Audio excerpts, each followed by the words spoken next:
धर्मवीर चौधरी जी, देखिए आप तो बहुत नजदीक से बसपा को जानते हैं, देखा है आपने, तो अब जो हो रहा है वो सब भी बीजेपी करवा रही है क्या? यानी कि आप जो बोलते हैं वो फैसले मायावती लेती हैं, ऐसा समाजवादी पार्टी कह रही है, आपकी बी टीम है ये भी कह रही है, उसके अलावा आपके पर्सनल एक्सपीरियंस भी रहे, जरा बताइए क्या है हलचल?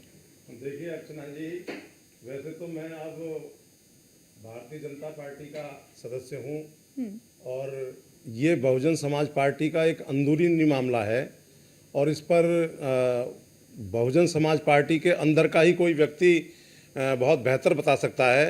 लेकिन चूंकि मैंने 27 साल से ज़्यादा समय बहुजन समाज पार्टी में काम किया तो मैं भी बहन जी के नज़दीक रहा हूँ और बहुजन समाज पार्टी की नीतियों को रीतियों को मैंने आधे जीवन तक मैंने देखा। तो मैं भी, अब आपने मुझे इस डिबेट में बुलाया है, मैं बीजेपी के नेता के तौर पर आया हूं, लेकिन मैं जो जानता हूं मैं ज़रूर बताऊंगा। देखिए अर्चना जी, 14 अप्रैल 1984 को बीएसपी का गठन हुआ था और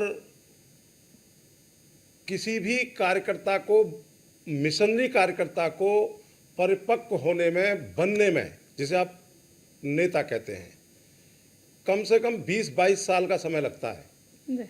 और अभी जैसे आकाश भाई के लोग करके ये जो टीवी में और बहुत सारे नेताओं में चर्चा चल रही है, तो आकाश आनंद तो भी बहुत शिशु हैं, बहुत छोटा कद है उनका।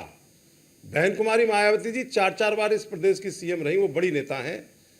और लेकिन जब बहुजन समाज पार्टी का गठन हुआ था, मान्यवर साहब काशीराम जी ने जब बीएसपी बनाई थी, तो उस हाथी पर सब समाज के लोग बैठते थे।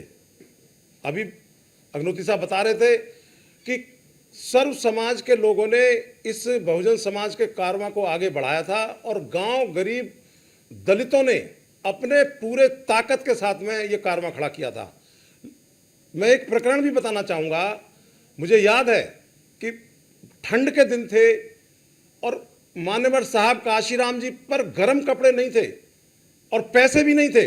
वो एक दुकान पर गए एक कोट खरीदने के लिए। दुकानदार ने कहा ये 20 रुपए का कोट है। उन्होंने कहा भैया मेरे पास तो 20 रुपए नहीं है, मेरे पास तो 5 रुपए हैं। उन्होंने कहा कि 5 रुपए हैं तो कहीं शमशान घाट में चले जाओ, वहां कोट बिकते हैं मुर्दे के। बोले ठीक है। और वो वहां से शमशान घाट गए और 5 रुपए का कोट खरीद के लाए। ये कारवां वहां से शुरू हुआ था। साइकिल से कश्मीर से कन्याकुमारी तक की यात्रा मान्यवर काशीराम जी ने शुरू की। मैं उनका शिष्य रहा हूं। लेकिन आज का जो कारवां दिखता है जी, आपने अपने इस पर चलाया भी कि गृह युद्ध, जब जब जब जो जनता के बीच के नेता नहीं रहेंगे, वो सब बाहर कर दिए जाएंगे, तो किसी भी पार्टी का यही हाल होगा।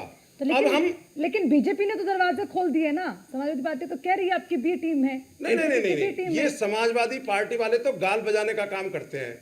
इनके यहाँ तो अब सैफई के महोत्सव नहीं हो रहे हैं, वहाँ कैटरीना कैफ नहीं नाच रही हैं, वहाँ सोने की बग्गी नहीं चल रही है। ये तो गाल बजाने का काम करते हैं। इनके पास में ना तो नीति है और ना इनके पास में कोई नेता है। अखिलेश यादव जी तो खुद अभी जो है परिपक्व नेता है, वो परिपक्व नेता नहीं है, भले ही मुलायम सिंह जी ने उनको सीएम बना दिया हो। हाल आप देख लो। ये जो है समाजवादी पार्टी के हिसाब से ना बीएसपी चलती, समाजवादी पार्टी के हिसाब से तो समाजवादी पार्टी नहीं चलती। बहुत बड़ी बात कह दी आपने।